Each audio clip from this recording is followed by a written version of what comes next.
AliExpress coin shopping. Hey everyone, welcome back to our channel. In this video we're going to learn how we can shop using coins on AliExpress, so make sure to watch the video till the end.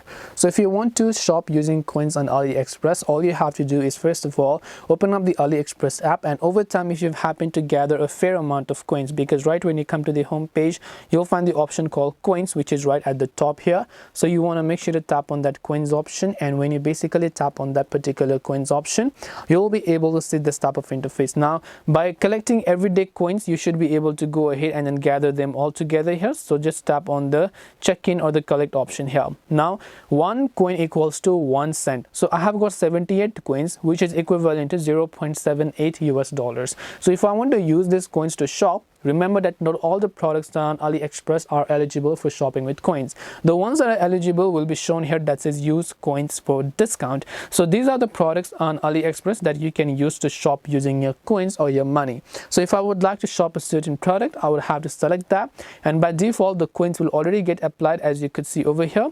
And then after the coins will get applied, you can just tap on the buy now option. This way you can buy using coins on AliExpress. Hope this video was helpful. If you have any questions, feel free to leave them down below. Thank you for watching and see you soon in the next video.